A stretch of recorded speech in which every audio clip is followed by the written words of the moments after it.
Hi, everybody. My goodness, look at 28 people. That's a lot.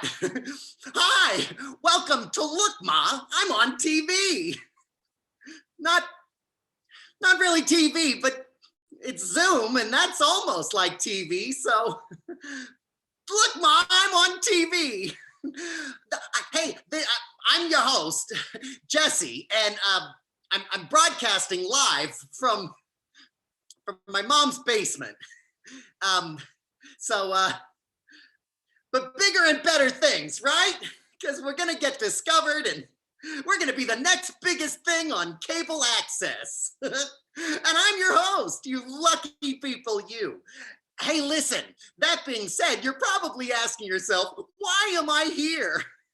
I ask myself that a lot because I've been stuck in my house for almost 7 months and I don't have a job. But enough about me and my woes.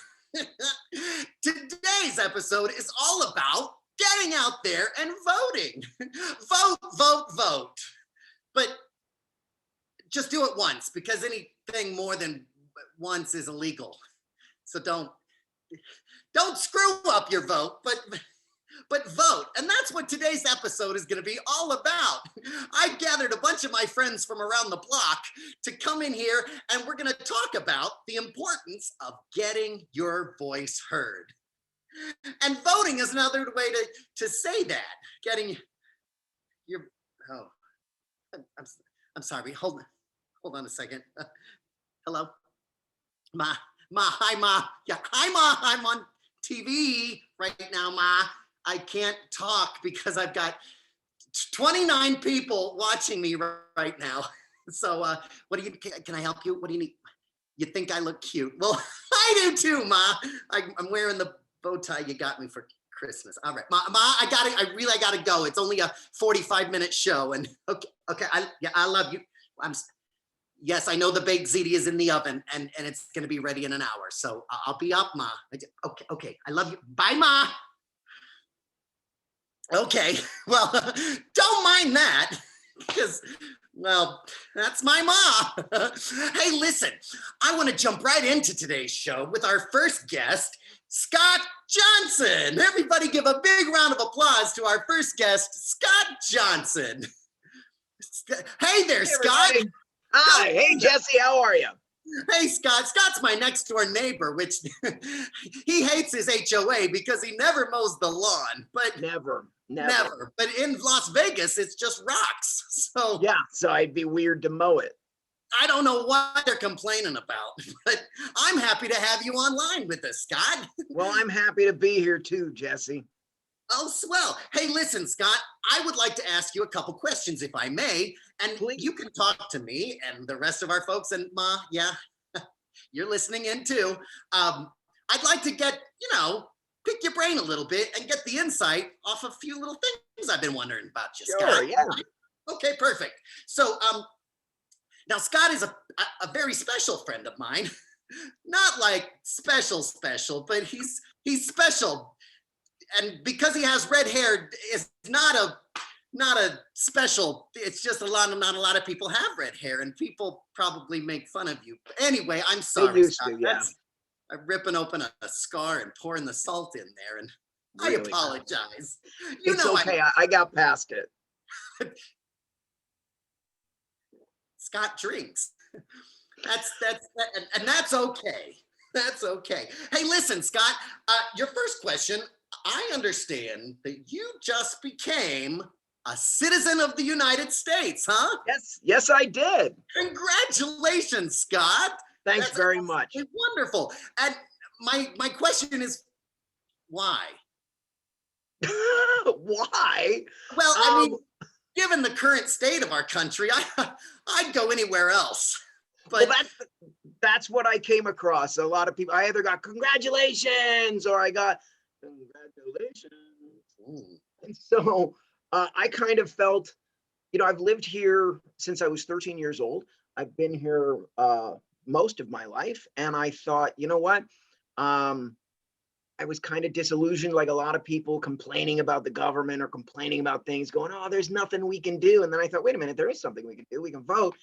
And then I thought, oh, well, I'm Canadian. What am I supposed to do? And I went, wait, I'll become a citizen. And I hadn't felt really the drive or that need or that desire until recently.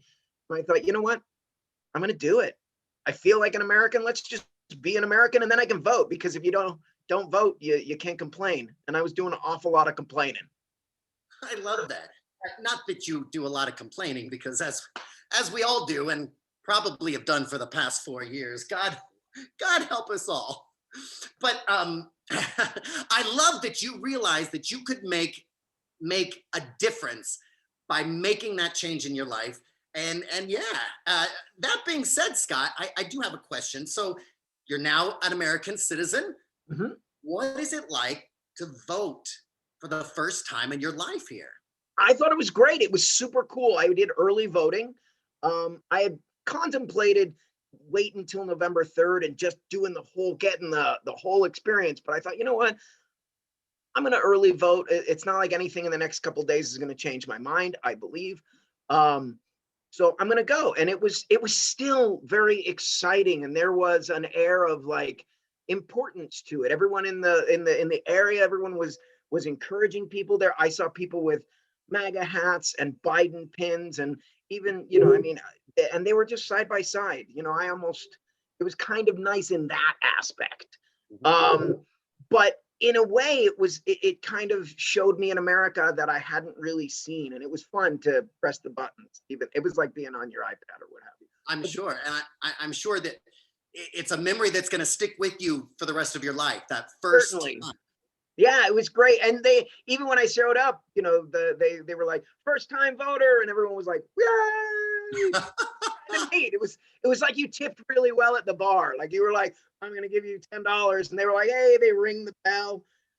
I mean, maybe not at I know you don't drink too much, Jeff. If they were at like a Long John Silver and it was a really good, battered fish, and you ring the bell. Remember that? Yeah. Speaking of ringing the bell, I've got Oh my goodness.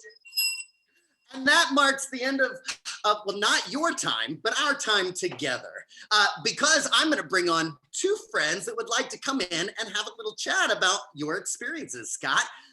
Right now, I'd like to bring in Greg Gaskill and Marty Vece. Come on in, guys. Hey, welcome to our virtual house here in Zoom. Hey, guys. So I'm sure you've been listening in from your homes.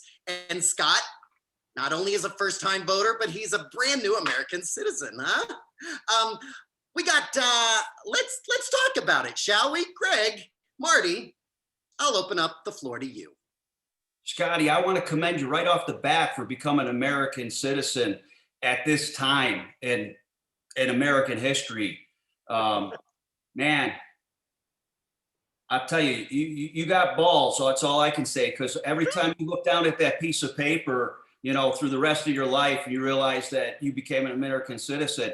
You did it under this administration and this lunatic that we have in office, right? Yeah, that, when they give you the letter, well, you don't know, they give you a letter, and it's signed by him, and so it's the mountain range that is his signature.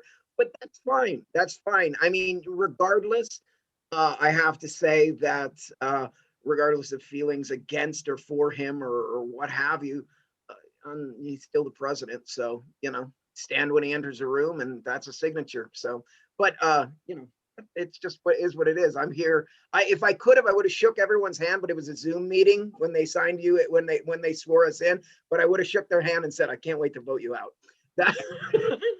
That is a beautiful irony that he helped get you in so you can help get him out. And that's fine. I wish him a long life out of office. Yeah. And how wonderful would it be that your vote is what causes a change in this nation, a well-deserved change? I think that would be great. I hope they win by one and they know it's me. This early voter. Well, Scott, I couldn't be more proud of you. And I think I speak for Marty and Greg when I say, thank you. Thank you for being here. Thank you for being our friend, for using your voice for a greater good. And welcome to the good old USA, Scott. Thank you. I already feel that you're infringing my rights. Just knock it off. Very nice. Well, with that, we're going to say so long to a couple of our friends. Scott, Marty, get out. And Greg, why don't you stick around for us a little while, because you are something special, my friend. Yeah. Yeah, I know. Everybody's special here. My mother, and you drink too. Listen, I think they feel left out. I'm gonna take a little drink myself. They're practically giving them away. Wow, that was like a penguin drinking. You know what I'm referencing here, don't you? Oh yes, okay. Yeah, see, it's so much that you can't keep up with the stuff that's, you know. The best jokes need explanations. That's what I always say. Visual comedy is fun, especially when no one gets it, and then you're left on stage sweating. That's not fun. Hey, listen, Greg, a couple questions for you, if I might add. Yeah, I understand that you absolutely love Halloween. Yeah? Yeah, I do. I do too. I do too. I really do. And you have some of the latest trends in Halloween costumes based on, well, our current climate that we're in, you know. Care to share?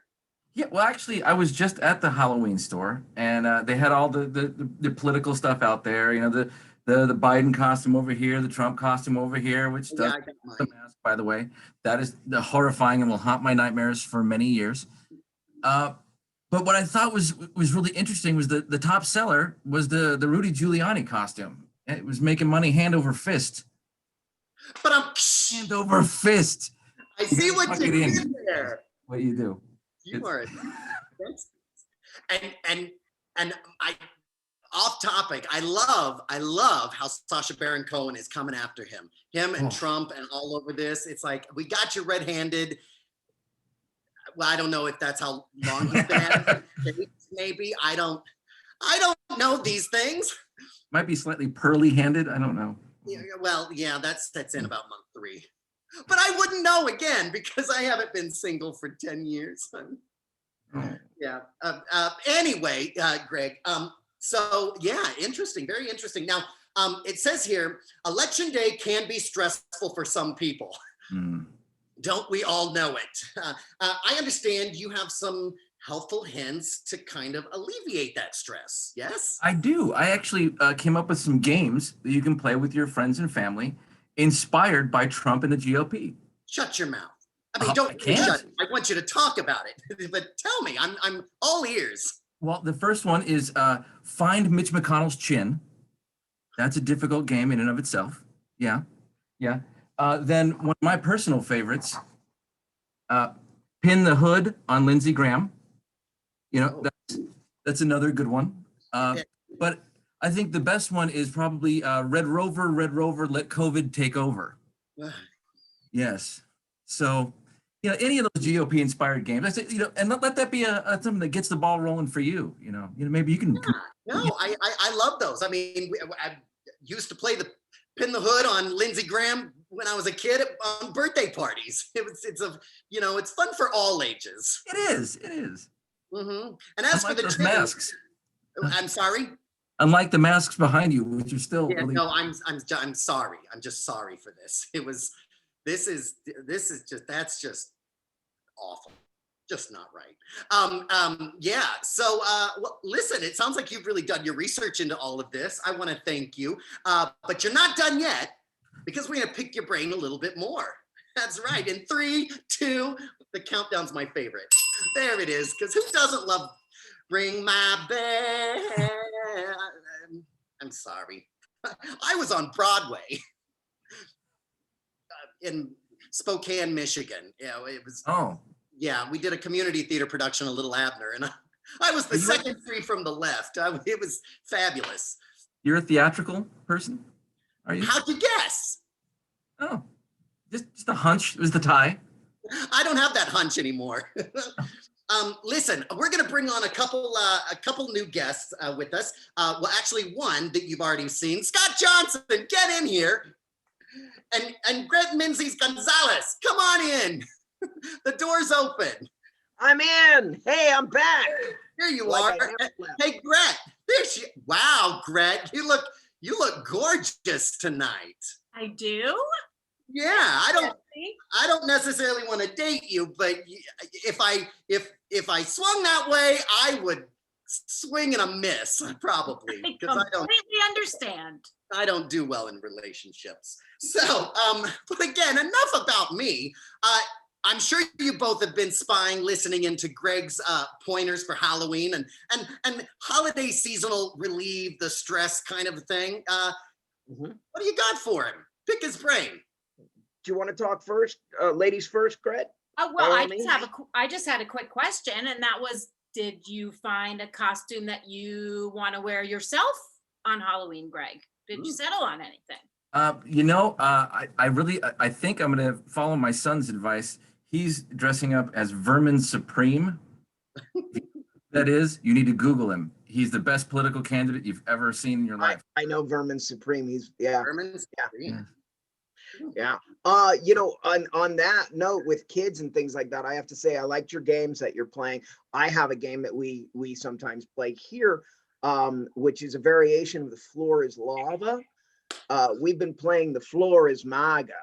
And it's you take all the red hats for like sports teams that you've had that you can no longer wear, and for fear that someone across the street might think that you're a MAGA, and you can't wear red hats anymore.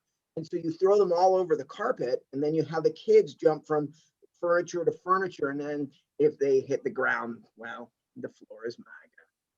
So What happens? Did he turn into a Republican? They instantly start hating people. No, I don't know. I don't know. My kids like try hard not to lose. On that note, I have a question for all three of you. So we are nearing the Halloween, due date coming up here really fast, and I want to know, mask or no mask, what are you going to be for Halloween? Well, I think Greg's going to be Vermin Supreme. Gret, With the mask. I thought I put mine on. This is mine. This is my spooky. Very nice mask.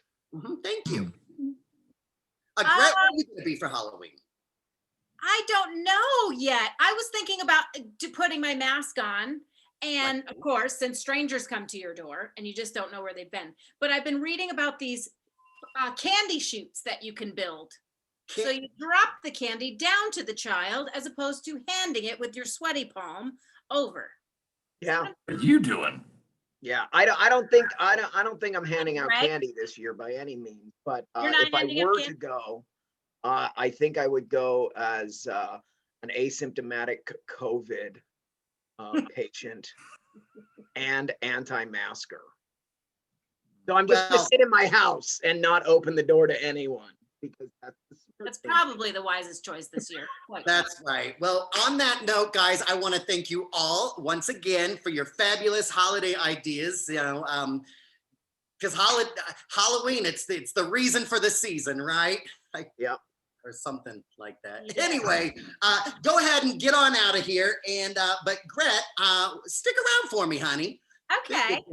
Because I want to talk about politics. I know. Really? I know, but it's all about voting, and more importantly, a special kind of political thing that's been shoved in all of our faces lately. Yeah, the swearing in, especially yesterday, and I've been swearing a lot. Wait, hold on, sorry. Yeah, hi, Ma. Ma, I'm talking to Gret. No. Ma says hi, Gret. Hi, Ma. Hi. Okay, so Gret says hi. Yeah, Ma. Yes. Well, I'm sorry. What? Stop swearing. I wasn't swearing, Ma. You overheard it while you were putting the ziti back in the oven. I'm not swearing, Gret. I'm not swearing. It was. I didn't hear any. I heard no cursing. No, I wouldn't. No. I'm talking about the Supreme Court Justice. Yeah, Amy. Yeah. Amy Coney Barrett, her swearing in. That's right. Okay. All right. Maybe take me off the speed dial, Ma. But no, I love you to death. I'll just remember to text me. Okay. I gotta go. Tell her I'm coming over for dinner. Gret's coming over. Okay, she says, okay, just bring the wine. Okay, sorry about that, honey. It's okay. But listen, on that note, so last night, Amy Coney Barrett was officially confirmed as the newest Supreme Court Justice. Thoughts, comments, concerns, prayer requests, like how do you think that her confirmation should inform or affect people's vote right now? If they felt so strongly about what happened there, how do you think that that's going to affect voters or the general climate? Well, I think it should affect voters. And I think that the nomination of Amy Coney Barrett is really, kind of like when we talked about when Trump was elected in 2016, it's really a symptom of an underlying problem. It's not necessarily the problem itself. And I like to think of it like this, like she's not the coronavirus itself. She's more the losing all sense of taste part. That makes sense? See what I'm going for there? I've never quite heard it explained like that, but I love it. The losing of the smell and the taste. Yeah, she's not going to kill you, but she's going to make a difference, not for the best way. Yeah, she sure is. And I think the actual problem is a lack of representation, equal representation in our government.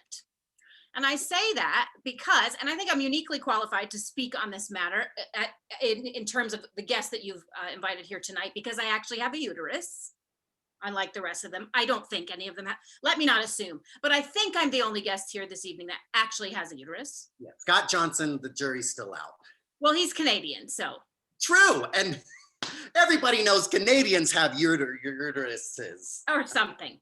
Anyway, which I just want to say to Republicans out there that, you cannot placate the educated American woman or any American woman by replacing the notorious RBG with Amy Conan O'Brien.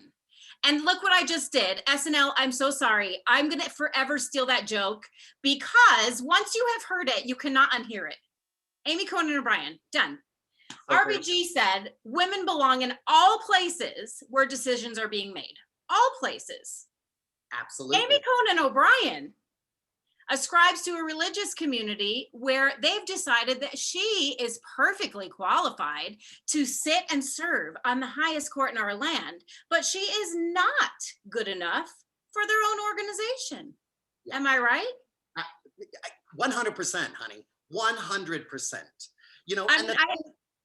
I'm sorry, go ahead. No, I was just going to qualify it because she's married, apparently able to be in leadership over all the single ladies and the widowed handmaids. But that is it. You got any more spears and arrows you can sling in there in 2 minutes? No, I'm just saying. I mean, come on. My hat.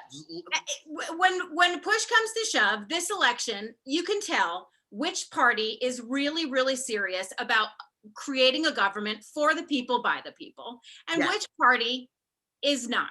And because it's Halloween, and I know I'm glad to go over time, but maybe I can explain this next little part in my little rebuttal time. Sure, I'm just going to ring the bell because nothing brings me more joy. I love it. Okay.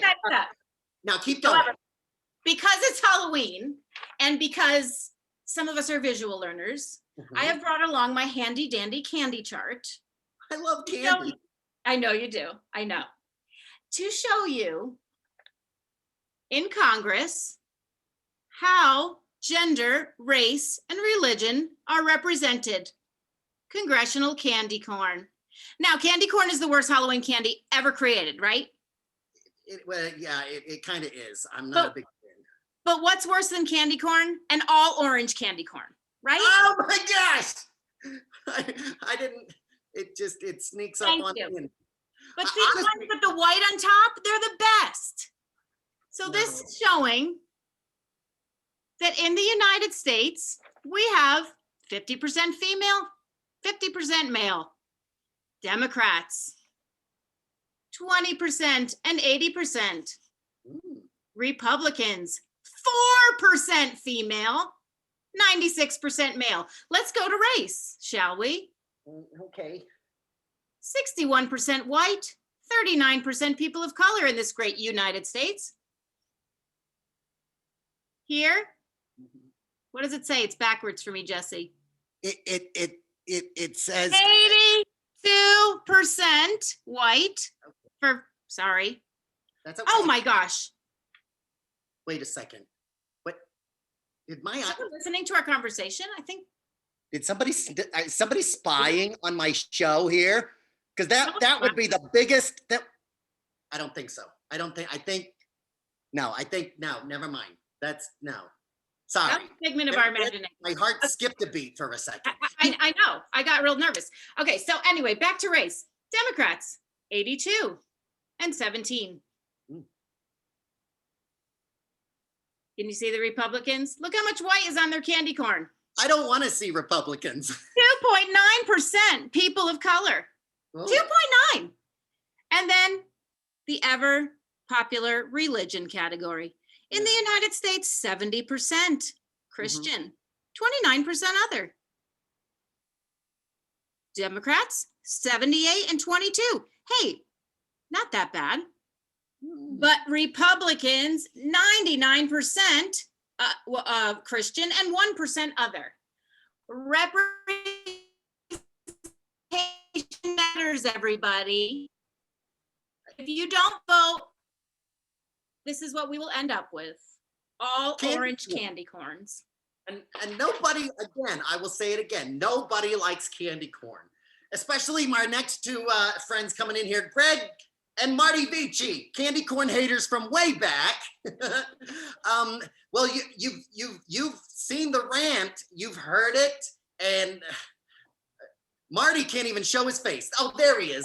I'm here. You know what? I was having trouble like with the candy corn and the images. I was having trouble. Explain it one more. Just kidding. No. Because I'm scared I'm going to get tested over this, and I just don't do well with tests. But the artwork was fabulous, and Greg and Marty, let her know what you think. Let the people at home know what you think. What do you think?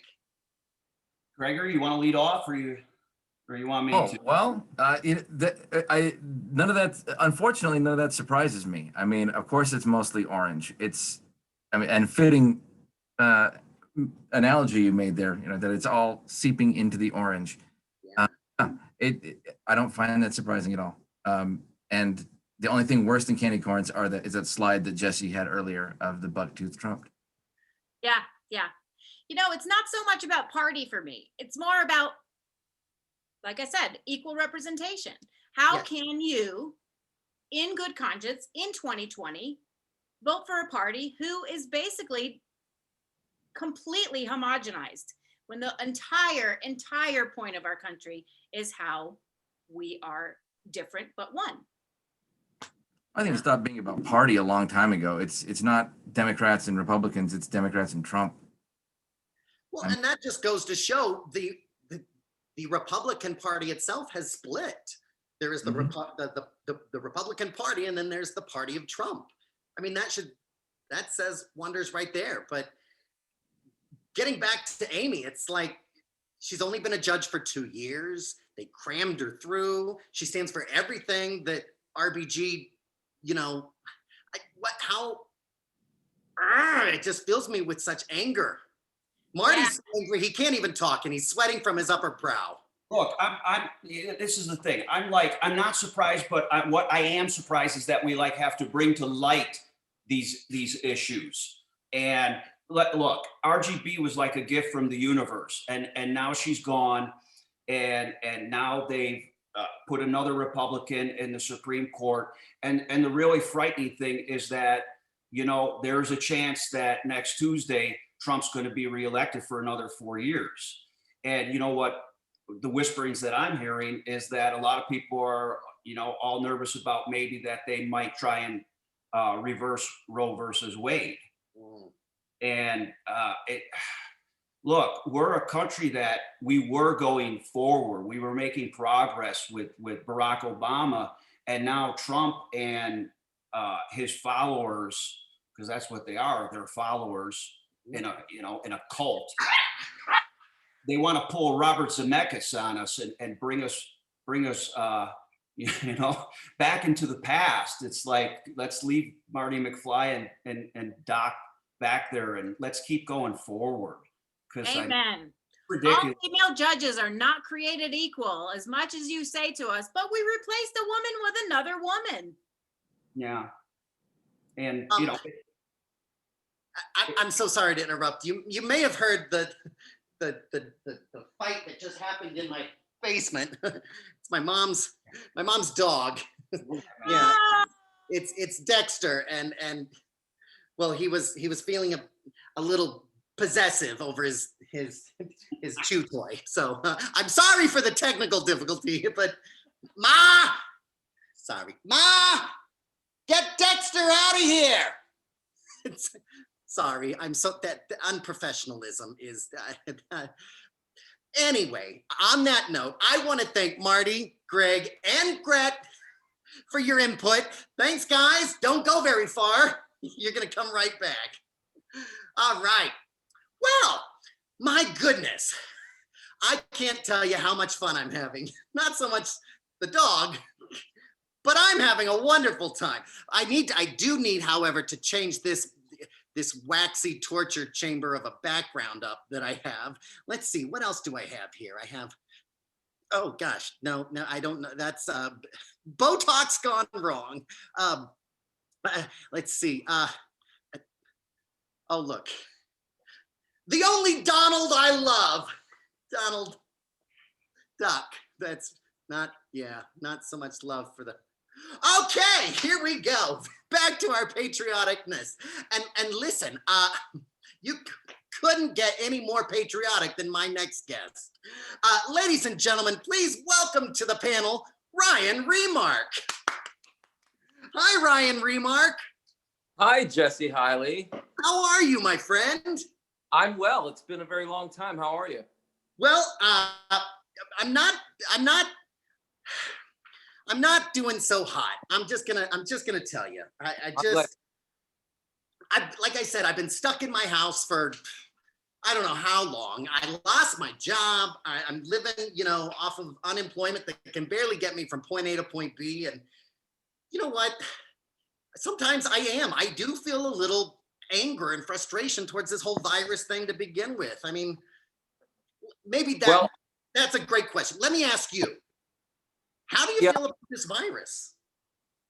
It's funny you would say that because I haven't watched any television or read anything or spoken to anyone since February. So just learning about this virus, I'm catching up. So I figured I'd probably give you some information you might not have, I don't remember the name of it entirely, but it's worldwide now. So something with a number. Right. I don't mean to cut you off. I really don't. But something you said right before you started in, you've been unaware of the current pandemic that's sweeping the globe. Where have you been? I got Netflix. So it's not like I'm just sitting at home, not watching anything. I mean, I know that something's going on. That's why I was telling you before I came on here today, I tried to educate myself pretty quickly. Did you know that you can get it just by looking at someone? No, Ryan. Okay, so listen. This is a big thing right now in our country. Spreading falsehoods that people cling on to, and then they run with it. So I love you to death. You know I do, but I have to correct you there. You can't get COVID by simply staring at someone. They're not. Can you see me? Yeah, they're not falsehoods. These are like approved by the president. This one says you can get it through the television, so be careful what you watch. So, I mean, I don't think that the president would make this up. They're already calling it the Trump virus, so that will likely catch on. I don't know all it. But there's also something I found pretty interesting. It says here in this briefing packet that I have. I see that. Yeah, it's a briefing packet.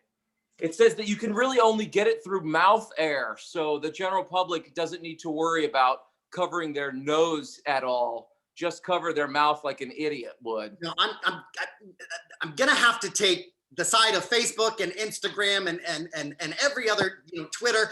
I'm gonna have to put up a blockage here because it's not right, Ryan. You're saying things and it's ignorance and it's unintelligible shit. Yeah, it is sounds what's like coming out of your mouth right now, Ryan. It's utter shit. So you think I could run for office then? Quite possibly. I think you'd be up for the running. Absolutely, Ryan. Yeah. Well, Jokes aside, everybody just wear a mask. It's not that hard. Don't be an inconsiderate person.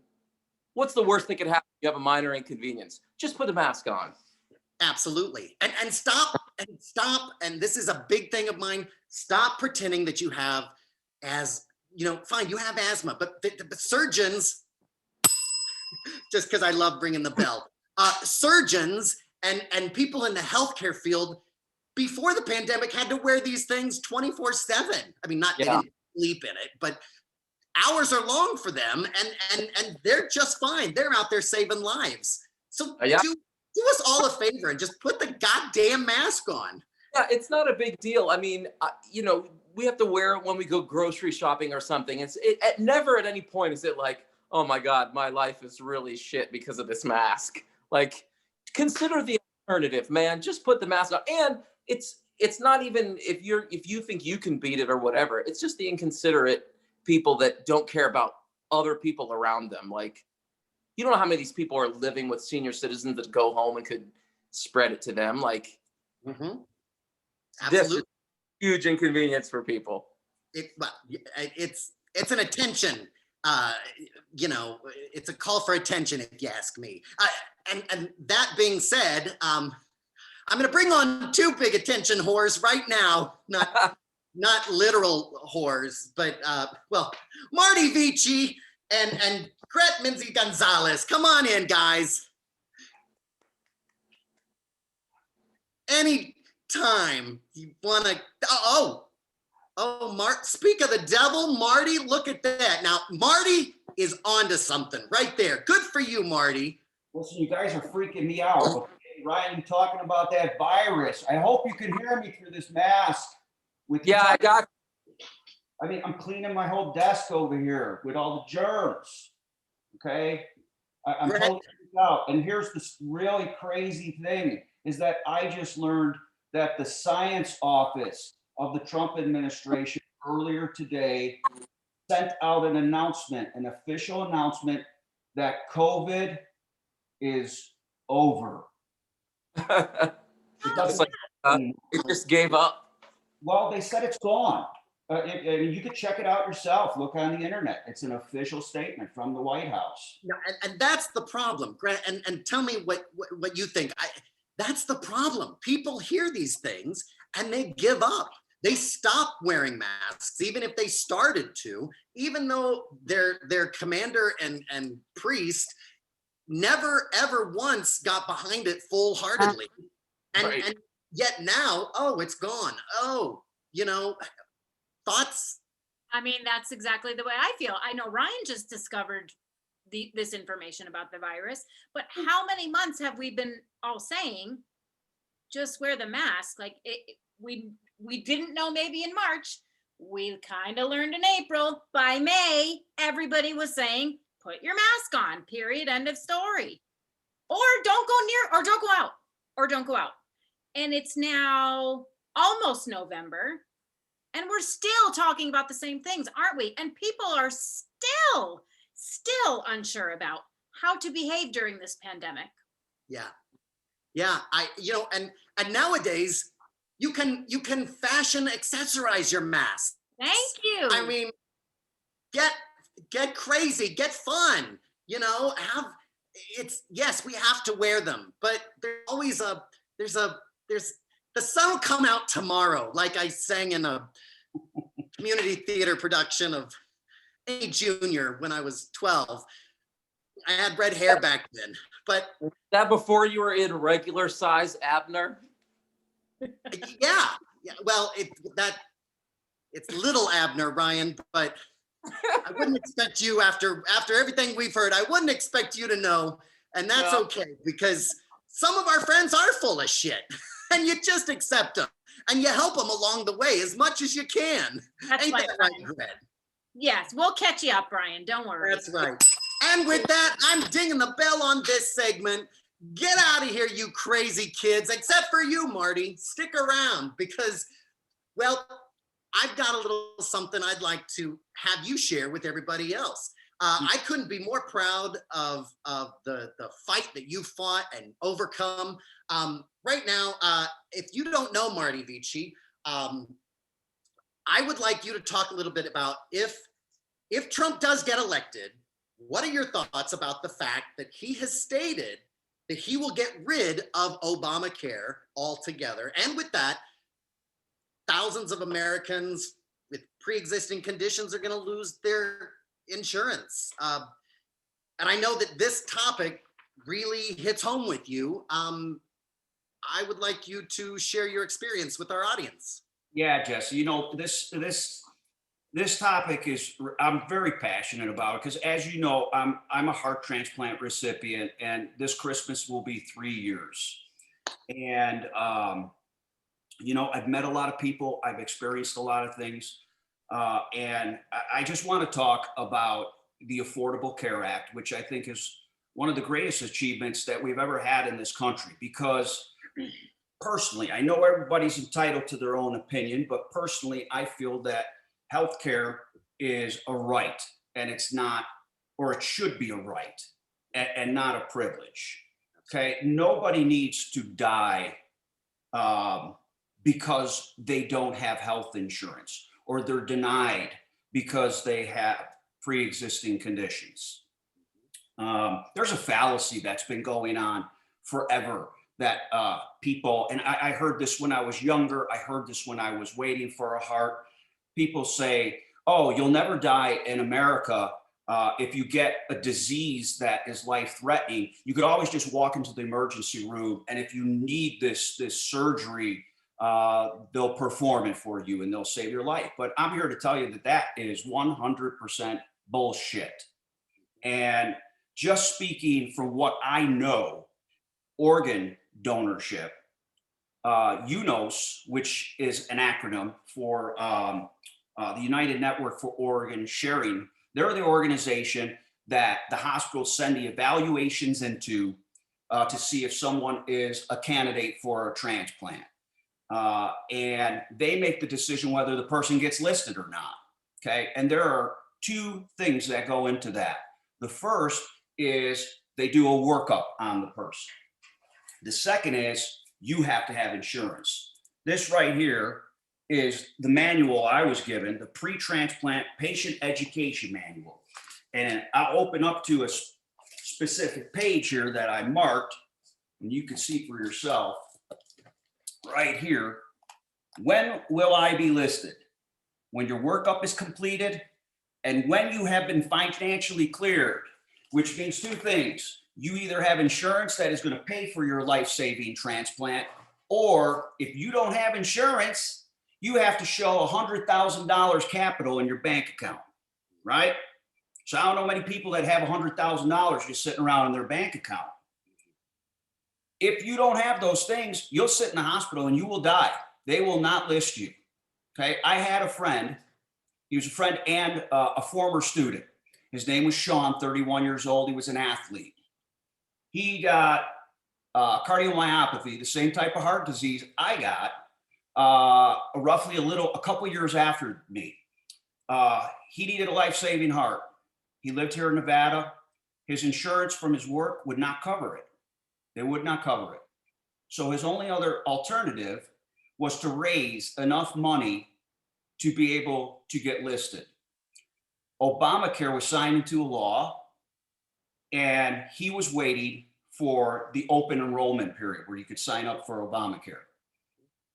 He died 3 weeks before he was able to sign up. So here's a guy 31 years old that didn't have to die. So when people talk about universal health care and the rising premiums, this is what I have to say to that. How do you put a price on a human life? How do you put a price on a human life? So you have to look at these issues seriously. This is a big election.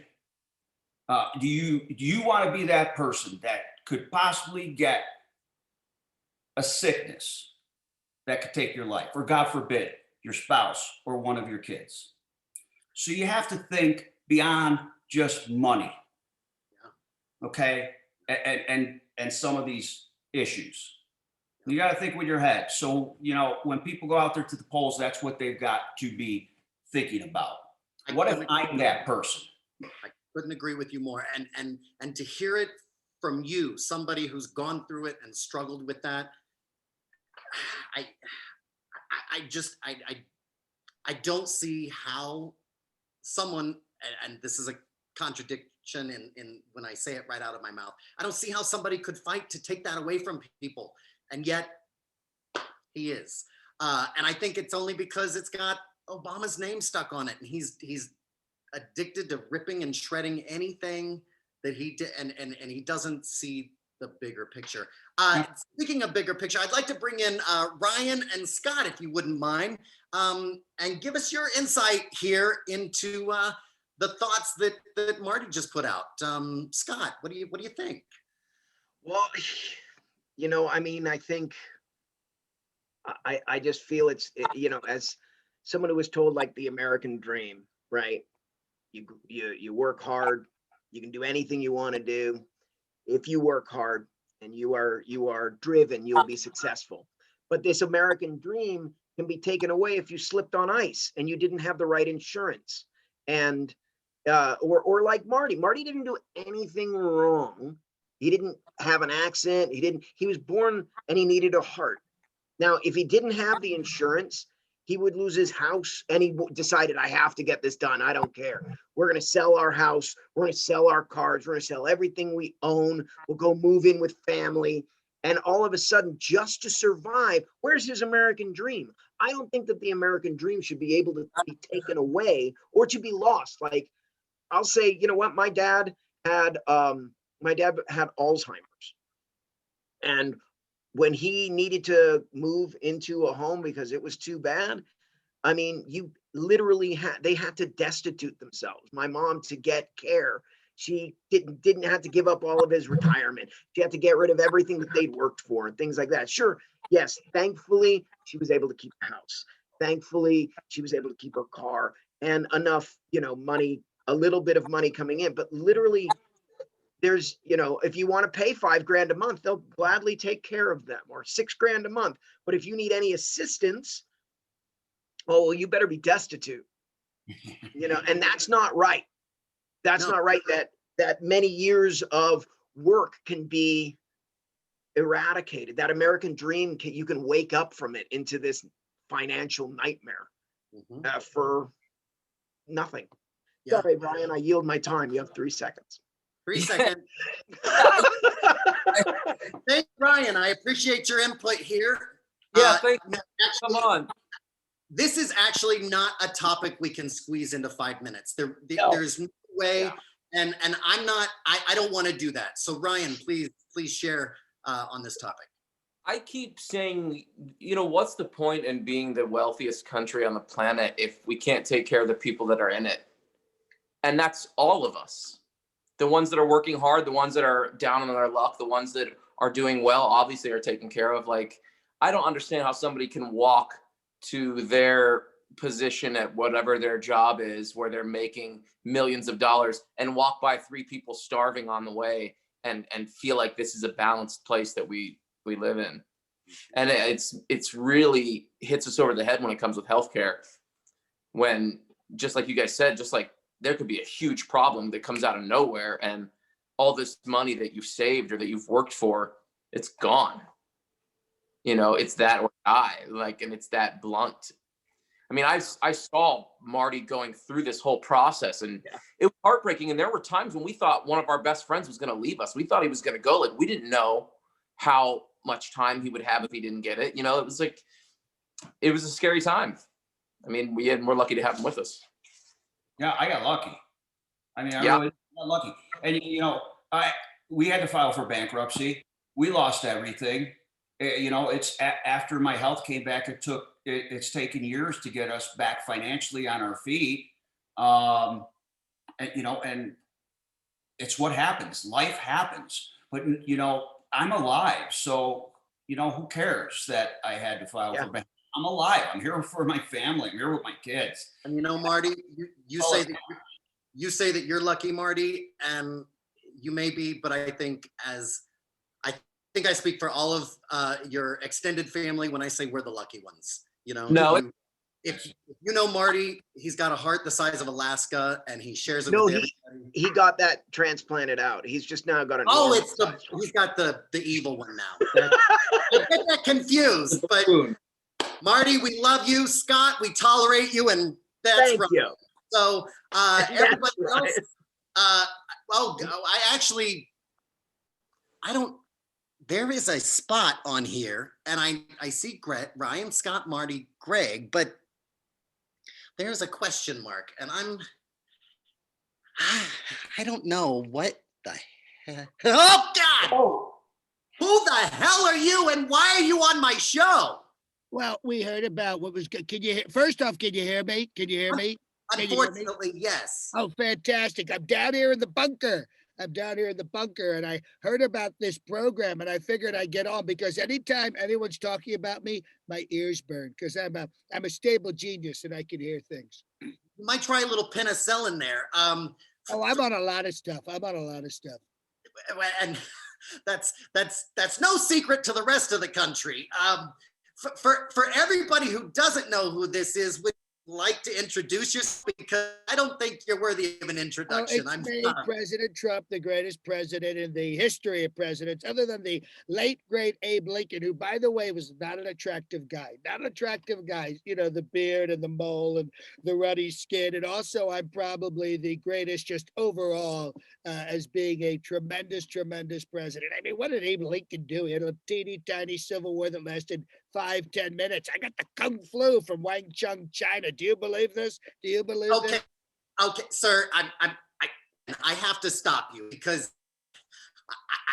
especially me, but also others. She's not a big fan of racism, and sometimes the things that fly out of your mouth, like all Mexicans, rapists, and murderers, and the Kung Flu. I'm sure some of them are good. Well, listen. I don't know why you have chosen to invade my show, my little dog and pony show. Talking about me, I figured I would come in and talk about myself because no one talks about me better than me. I'm very good at it. I did like 3 sets today in Pennsylvania. 90 minutes. Well, unfortunately, my mom has baked ziti in the oven, and it's got about 10 more minutes. So I'd love to have you on. Ask me anything. Ask you anything. All right. So, what's up with this? What's up with the $750 in taxes and that China bank account?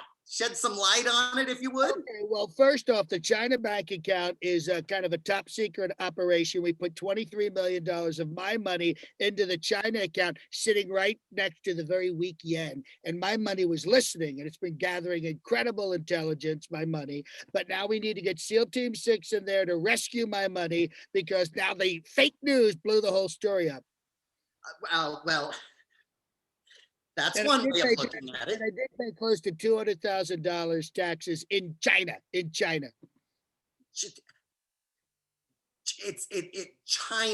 sir. China. It's pronounced China. China. Right. Okay. I say it perfectly. I know the premier, Xi Jinping.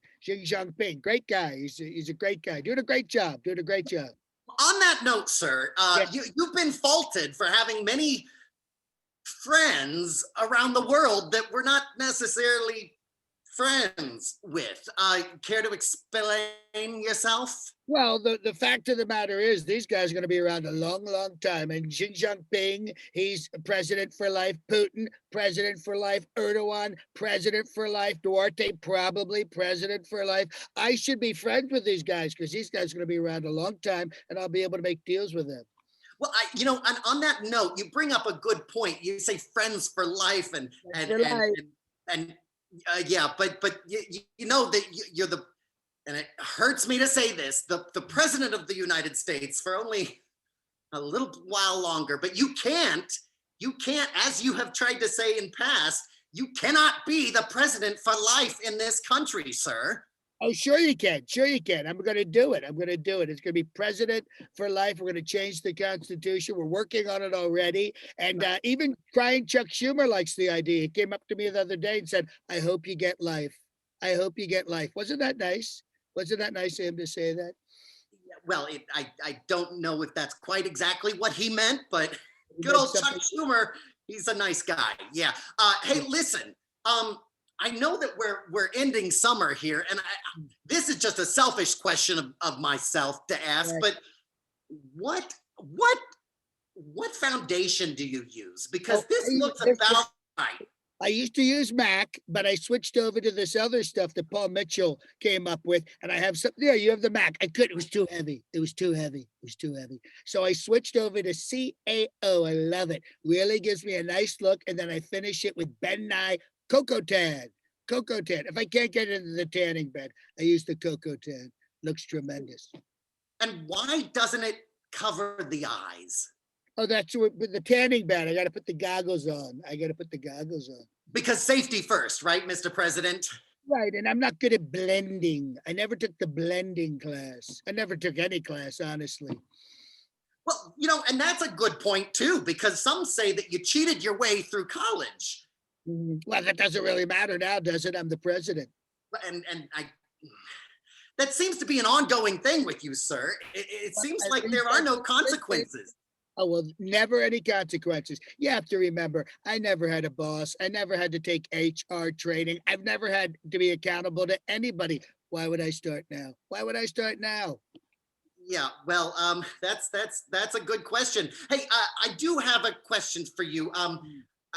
So these are a couple of my old friends, Terrible people. Sleepy Joe. Not only is he sleepy, he's a criminal mastermind. He's both. He's sleepy and a criminal mastermind. He's both. And she's the most liberal person ever, even though she was the attorney general of California. She's liberal. Well, that kind of goes without saying, sir. Right. I just want to what is her name? Carmel. No. Camel? No, it's not. No, sir, you've never gotten this right. Kamala.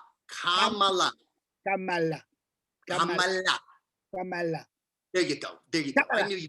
Kamala. Yeah. Kamala. Okay. Kamala. Calm down, sir, because. Kamala. Oh. Say it over and over again. Kamala. Oh, I think I've created a monster, or I've poured fuel on the fire of the. Kamala. Listen, sir. With that said, one last question. I'd like to bring on my friends. I'm free all night. I got nothing to do. When done with the rallies, I can't golf. I'm here all night in the bunker. And I could stay, and I don't sleep, so I could stay. The Regeneron keeps me awake forever. So we could talk for hours if you like. I would not like that. But don't you have Hannity or somebody to watch on Fox News? Oh, I got to call into Hannity. That's right. Look at my, okay. Oh, yeah. Oh, I got to be on soon to talk to Sean's so great. Isn't he wonderful? So smart. Well, I won't comment, but I did put up our blue tsunami because I would love for you to get your sea legs. That's what I would love, sir. That's from the movie 2012 or Independence Day. That looks like it's from Independence Day. Good movie. On that note, I'd like to bring in my friends because I'm sure they're just chomping at the bits to say hello to the President of the United States. Hey guys, Scott, Marty, Ryan, Gret, Greg, look who's here. Hello, everybody. Wow, there must be 5,000 people on this phone. See that? It's really incredible. There's 32, and that's almost 5,000. That's amazing. 32,000 people on this call. It's really incredible. But what I do, I draw people. I draw people from all over the world. Yeah, what numbers and facts, they don't really mean anything anymore. One on the end is pretty. She's very, very attractive. Is she married? No, calm down, sir. You are a married man, and whether you're never stopped me before. Just ask Stormy. I'm an unemployed actor if you need a Melania stand-in. Well, yeah, you'd be perfect. You're probably younger than her, too. I'm probably younger, but a little shorter. So Yeah, I always say work on that. 44 and out the door. 44 and out the door. So as long as you're under 44, that'd be tremendous. Be tremendous. I had always thought about you as well, sir, but yet you're 45. 40, no, yes, I am. Look at you. I look at you. I like those glasses. You look smart. You look like one of those smart people. Thank you, President. Absolutely, Thank absolutely. you, Mr. President, I think, and who's the guy? Who's the guy with the? Who's the heart guy? Who's the heart guy? That's me, Mr. President. I have to tell you, I loved you on The Walking Dead with that baseball bat with the thick. Thank you. It's I great. loved you on the Netflix documentary that showed what a criminal you are and how you built all those lovely casinos on the taxpayers' money. Right, right. Well, hey, you can't blame me. Nobody stopped me. Don't blame me. Blame the people who didn't stop me. Blame Are you quarantining in that bunker? What are you doing there? the bunker room. This is the bunker room. This is where I come down and I talk to the little mini me, and he's very Oh. soothing. He's very nice. I like to talk to him. But It's a thank- padded room. I see. It's padded very room. padded. It's very padded. That's because when I get angry, I kind of get very violent. For Was it safety. sane people? President, Mr. President, has it always been called the bunker room, or did they just like name it for you? Because maybe you talked to Archie while you're in there about Oh, flying that's a into good. the world. It's very good. I never even thought of that. I never even thought of that. But I love this room. I come down here. It's totally quiet. Totally quiet. And then I just watch TV. Miss Melania. You know. Mr. President, speaking of television, I would love for our guests here to comment on your recent successful 60 Minutes interview. Apparently, tough questions are not your thing, are they, Mr. President? Well, you know, Leslie Stahl is just a broken down old broad who's very mean, very nasty, with horrible, horrible questions about COVID and about the economy and about Amy Coney Bryant or whatever her name is, and all these things that I didn't really want to talk about. Like right now, I'm really had it with this whole thing and you people not being nice to me. So that's it. This is over. Oh, Where'd he go? Oh, what a shame. I had like 15 more questions for him. Yeah, I know. I wanted to know why he serves $3 waters at his golf course. well, Jesse, that's the luck of the draw there, huh? The president came on this show. I mean, I think that would be bragging rights, but I just don't want them.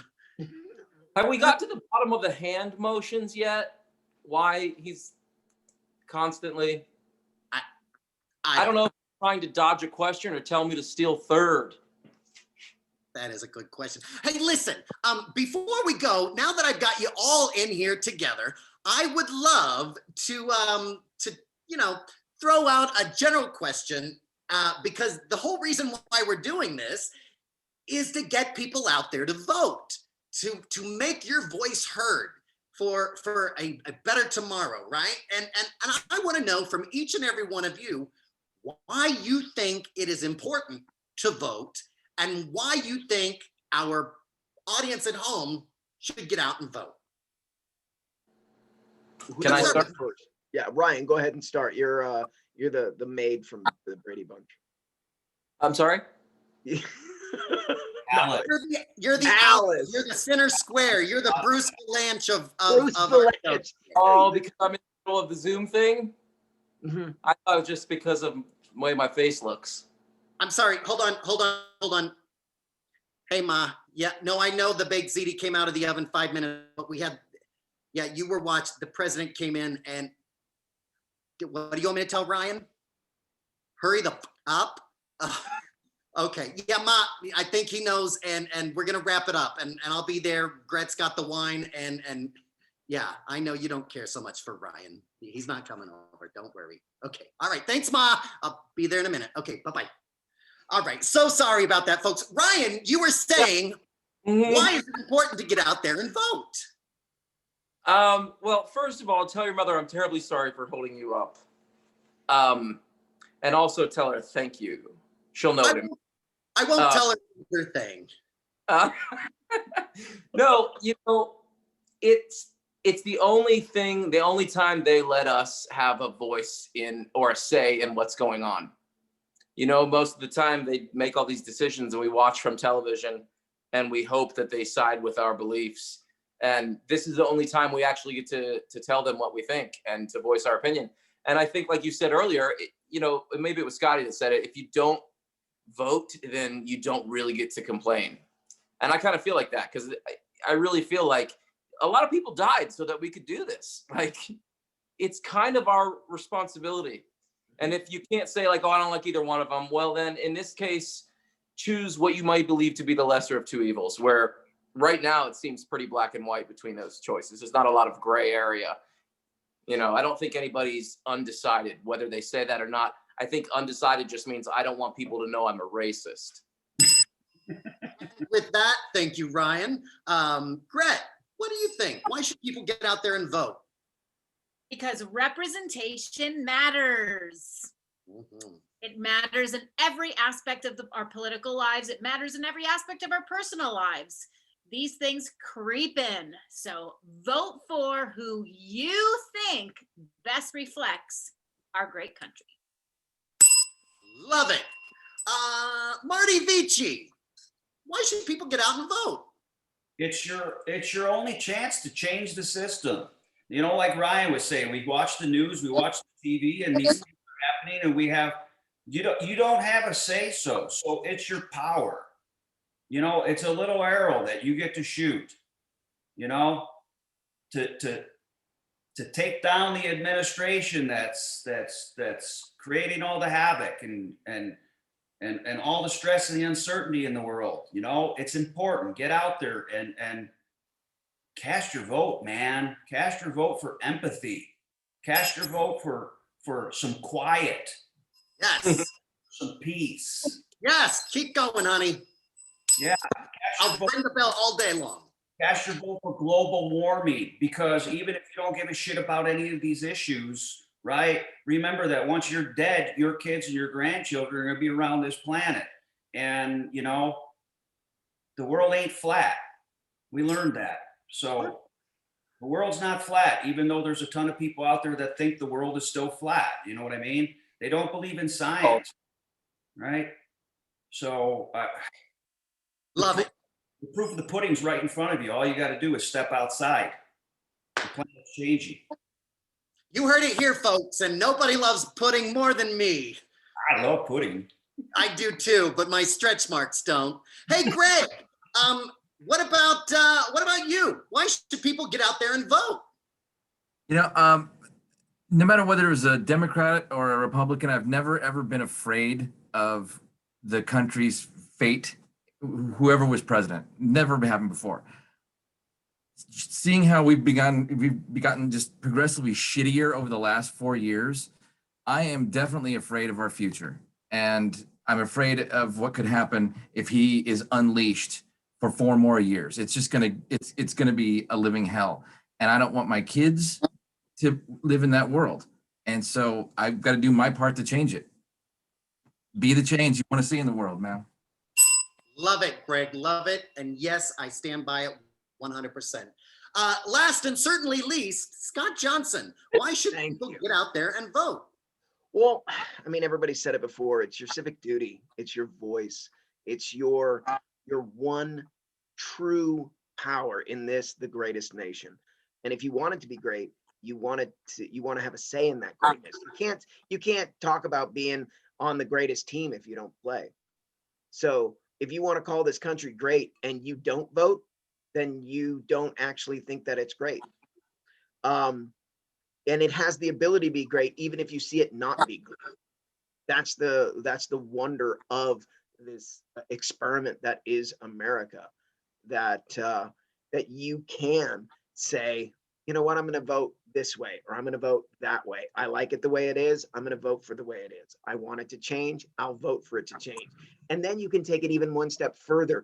And if your vote's not enough, you can go in and become part of that. You can get on a committee or run for office and change it that way. But if you don't, it all starts voting. It all starts there. So go out and vote. And you know what? I'll say, I don't even care who you vote for. Vote. I would rather a 100% voting came in and my guy loses. Fair enough. but it's BS when it's like half the people didn't vote, and then they're going to complain, well, we hate him. It's like, well, you couldn't even drive down the street or put your ballot in the mail, then you shut up. So please vote. Yes. Obviously, I want you to vote him out because that's why I'm here. I don't want to have a bully. I don't want a man who cares what somebody's wife looks like or if somebody's fat and it calls him out on it. No, well, that guy's fat. Oh, his wife's ugly. That's not a leader. That's a bully.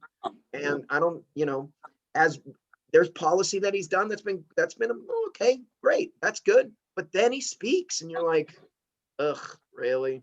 Exactly. So come on, go vote. If you don't like it, you know who I voted for, so go vote and knock my vote out. I dare you. Go vote. That's right. That's right. Go vote. Go vote. Each and every one of these guys says go vote. And on that couple things, I don't know if all you guys know, but there have been more early voting ballots counted already than all of the ballots that were put into the 2016 election. How about that? That's a really good. Come on. Great job, everybody out there. Keep up that good work. Get out and vote. The only thing that I will kind of warn people, the deadline is very near. So if you have a mail-in ballot, don't drop it in. Don't drop it in the mailbox. If you want to make sure it gets counted, drive to an official ballot drop-off box. Throw it in there. All right, because as we all know, our United States Postal Service has got a lot on their hands, and with the deadline drawing near, let's give them a help. Drive over there, drop it in there yourself, or show up and vote in person. Marty Vece, Greg Gaskill, Scott Johnson, Ryan Remark, and Gret Menzies. I cannot thank you enough for joining me. And as much as I hate to say it, our Commander-in-Chief, President Trump from the bunker. Thank you for joining us. Thank you, everybody, for joining us at home. All 29 of you stuck with us for an hour and 15 minutes. Oh, hold on. So sorry. It's your mom, isn't it? It's my ma. I know, Mom. I know the big seat is getting cold. Is Gret there yet? She's? Oh God, she hasn't even left the house, and she's still got to swing by CVS and pick up the box of wine. Okay, Chris, I know. My ma says goodbye, everybody. Greg, bye, Scott, everyone. Ryan, Gret, Marty, Trumpers. Goodbye, everybody. Thank you so much for joining us. Look, Ma, I'm on TV. Until next time, goodbye.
Just love me, baby.